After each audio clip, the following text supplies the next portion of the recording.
A reading from James. Not many of you should become teachers, my brothers and sisters, for you know that we who teach will be judged with greater strictness. For all of us make many mistakes. Anyone who makes no mistakes in speaking is perfect, able to keep the whole body in check with a bridle. If we put bits into the mouths of horses to make them obey us, we guide their whole bodies. Or look at ships. Though they are so large that it takes strong winds to drive them, yet they are guided by a very small rudder wherever the will of the pilot directs. So also the tongue is a small member, yet it boasts of great exploits. How great a forest is set ablaze by a small fire, and the tongue is a fire. The tongue is placed among our members as a world of iniquity.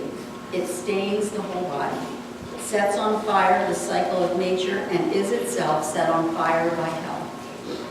For every species of beast and bird, of reptile and sea creature can be tamed and has been tamed by the human species. But no one can tame the tongue, a restless evil full of deadly poison. With it we bless the Lord and Father, and with it we curse those who are made in the likeness of God. From the same mouth come blessing and cursing. My brothers and sisters, this ought not to be so. Does a spring pour forth from the same opening both fresh and brackish water? Can a fig tree, my brothers and sisters, yield olives, or a grapevine figs? No more can salt water yield fresh. The word of the Lord. So as many people have noted, there has been a dramatic decline in just general kinds of civil discourse in our society.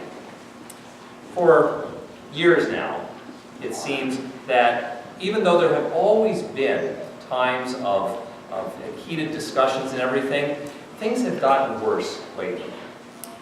People have taken arguments and devolved them not into debates about policy or ideas, but simply devolved them into calling people names. And even though discussions, heated discussions even, are often good for us, things seem to simply be getting worse lately. Politicians of all stripes do this, and there's even a school of thought right now that the nastier your opponent is, the nastier you should become. And yet, as this devolving of civil discourse and nastiness has gotten worse in the last few years, it's begun affecting all of us. All of us tolerate the nastiness a little bit more than we used to. All of us have maybe become a little nastier than we used to be, and we really notice it when our kids start to mimic that behavior. Nastiness has just become part of the background of our civil, or maybe I should say our uncivil discourse. And it's not just here in this country. My recent trip abroad disabused me of any notion that this is just an American problem. And indeed, it isn't unique to our time, even though it seems particularly bad right now. This has always been a problem, and so much so that in today's second reading, James takes up an entire paragraph writing to early Christians about how much damage their incivility can do. How great a forest, James writes, is set ablaze by a small fire, and the tongue is fire. Just the tongue. What you say and how you say it can do a world of damage. It would have been easy for James to pick on any other part of the body, to talk about how much your hands can do evil, especially if you make them into a fist and hit somebody else, or to continue a theme he had before and talk about how your heart, when your heart doesn't care about how your neighbor is starving or hungry, makes you walk away from that person. Those would be easy. But here, he lifts up the tongue. And he's not just writing for teachers or for politicians. He's writing to all of us. He writes, nobody can tame the tongue. With it, we bless the Lord and Father, and with it we curse those who are made in the likeness of God. From the same mouth come blessing and cursing. My brothers and sisters, this ought not to be so. But it is so. It's always been so. And sadly, James does not go on and give us a handy 12-step process for how you're supposed to tame the tongue. If he had had a handy 12-step process for how you're going to tame the tongue, he could have written a book and sold a lot of copies. And been really pretty easy for him, but he doesn't. He just calls people to struggle against it. It sort of sounds like what our mothers told us when we were kids. But in today's world, where we're often told that we need to fight fire with fire, why should we try? Why should we even care? After all, incivility doesn't seem to be as big a deal as warfare, terrorism, natural disasters. Why should we take time to even bother to try to live and to speak differently than everybody else in the world around us? Of course, our mothers would probably tell us that it's a good idea in order to be a nice and polite person. And certainly James and other people in the New Testament would probably not argue with that, but for them, it's much more. Taming the tongue and engaging, especially in difficult discussions, with civility and with compassion is not simply about being a nice person. Instead, taming the tongue and struggling to tame the tongue, even though you're never going to be perfect, is about, first of all, personal growth as a disciple of Jesus. Everybody finally has to rely on God's love and on Jesus' forgiveness as the basis of our relationship. It's just the fact that, he says we will all make many mistakes. We all make many mistakes. He includes himself. He doesn't say there is some way that you can perfectly do this and you can finally stand up in front of God and say, okay, now I fixed it, I'm perfect, I'm great, or at least I'm so much better than everybody else that, God will grade on the curve or something like that. Everybody's going to make mistakes. So why bother to struggle and to resist this? And part of the reason that James and other New Testament writers call on us to do these kinds of things is not so that we can be somehow better than other people or show that we're better than other people. It just helps train ourselves to be able to be more like the kind of people God calls us to be. It's about practice. And I thought about this the other day, frequently when I'm working in the shop at yard sale, because one of the things that's great about yard sales, you can find new power tools if you need. So I bought this bandsaw because I've been working on chairs. And the chairs that I have to make these big long curves freehand. I have to cut these things freehand. I am terrible at that. I have never been able to do that. But I figured, if I have the right tool, I'm going to be able to do it. So I bought the tool, and I'm working on this thing, and I take my very expensive oak, and I run it through there, and I screw the whole project up. It's bad. So, but, I figured I did it once. The second time, I'll be all right.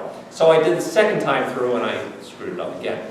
So eventually, it occurs to me, like the old Pennsylvania Dutch saying, we grow too soon old and too late smart.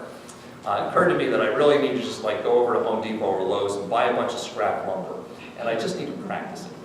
So I went and I started to do that, and I practiced it over and over again. And the liberating experience of it doesn't matter, because I'm not screwing up the project. Nobody's judging me. I'm not judging me for this. I actually started to get better. I'm pretty good now. I'm not perfect. I'm far, far from perfect, but I got better because I was freed from feeling like, I'm going to screw the whole thing up and I'm going to be judged for this. And that's what God's forgiveness is really supposed to be in our lives. It's not to say, well, I always make many mistakes, but it's God's job to forgive, so God will forgive me, and I won't try. It's a matter of being told, you know what? You're not going to be judged anymore. You're not going to be condemned anymore. Just go and practice. And as you go and practice, you start to get better. And that's what James is calling us to do here. He's saying, you know what? You're never going to be perfect at this, but practice it anyway. Trust in God's forgiveness and do that. And it's, in that sense, a way of being able to grow more into the kind of people that God calls us to be. And if that happens for us, then we're also able to be folks who can help really build and sustain community. Because Jesus calls us not simply to be individual disciples, but to be community. He always called disciples together to be part of a community. And Jesus always called people to be part of a bigger community than just their own little faith group. We're always called in the New Testament to be community with folks out there who are not part of our faith community who we don't know and we will never meet. Jesus calls us to be part of the whole thing. And here's the thing about taming the tongue in civil discourse. You can be community with people that you do not know and with people you really deeply disagree with. But you can't be in community and have conversation with people you simply dismiss as evil liars, or people who dismiss you as an evil liar. And so part of taming the tongue is about thinking about how you talk to other people in such a way that you can actually have difficult conversations with one another in ways that don't destroy community. And I think that's really hard for a lot of folks today in our area, because we live in a very big community, in a very diverse metropolitan area where there are so many people. I mean, there's 1 million people just live in Montgomery County.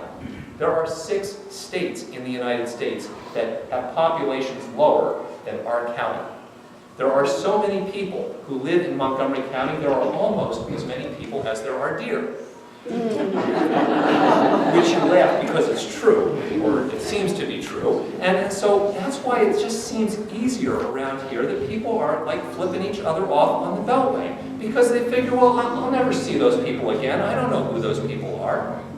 People write things on the internet, in social media, that they would never ever say to somebody if they were standing there face to face. They get nastier, and that's how all these kinds of things. So there was a guy in the Lutheran magazine, the Living Lutheran, this month, who was commenting on this particular reading, and he wrote an article, and he said, he said if James was writing this today, he would probably say, tame your tweet, not tame your tongue. Because often that distance creates for us the illusion that the people that we don't know, and the people that we won't see, and the people that are just kind of online personas are not folks that God calls us into community with. And what God is calling us to do is to be community. And part of the reason to try to tame the tongue is to try to build that community so that we can actually be able to together have conversations and actually work out problems together, which you can't do if you're just busy cursing each other. And James and others in the New Testament call us to tame our tongues and to practice taming our tongues, even if we'll never do it perfectly, because finally in the end, that is the way that we get to bear witness to what God is doing in our lives. See, James was probably writing to an early Jewish Christian community, and a Jewish Christian community probably did know the Old Testament a whole lot better than probably most of us. And they were familiar with the concept of holiness. Now, when I say holiness in any group of Christians, most of us sort of think, oh, that means like being very pious and walking around with our nose in the, and acting holier than thou. But that's not what holiness means in the Old Testament.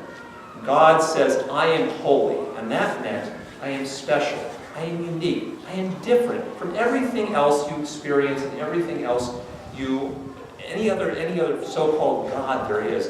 And I call you to be holy. And when the people were called to be holy, they weren't called to walk around and act like they were better than everybody else. They were called to be special and different and live differently so that people can experience the difference of God through their lives. So when James is talking to people about taming their tongue, he's also talking to them about saying, listen, if people are going to experience God, how are they going to do that if you behave just like everybody else? If you run around just like everybody else and say, I'm going to fight fire with fire, I'm going to curse you out worse than you curse me out, how are you any different? How is anybody going to look and say, well, wait a minute, something's different about these people? In the early church, maybe until about 400 or 500 AD, we suddenly think that there was this great big huge Christian movement, and then Constantine became a Christian and the whole world became Christian, but it didn't work like that. The first several hundred years in the Roman Empire, maybe 2% of the population they think were Christian. It's a tiny little group. And the thing that made a difference, and the thing that made people think about how could we be Christian, why would we ever be Christians, is they looked at Christians and they said, you people are different. I mean, they still say, you people are different. But different in some good ways. Some of it was, we don't let our widows and orphans starve. And we're not going to participate in the gladiatorial games and kill other people. And they couldn't force anybody to live differently.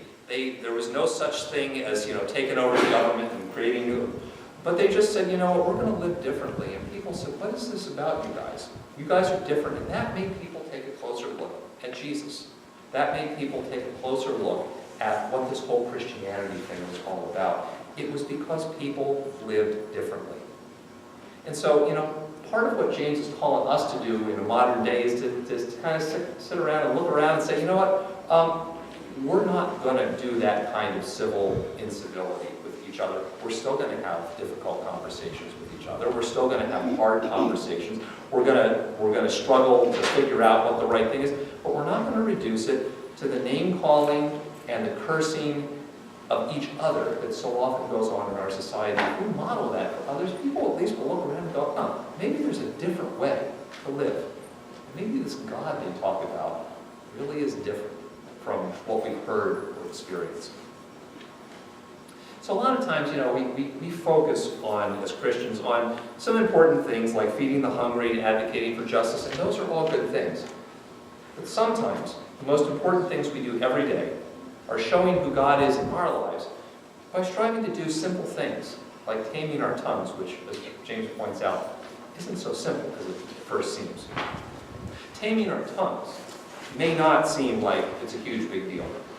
But James reminds us today that when we do things like tame our tongues, we train ourselves to be better disciples of Jesus. When we tame our tongues, we end up building the kind of community that really can engage in difficult and important decisions.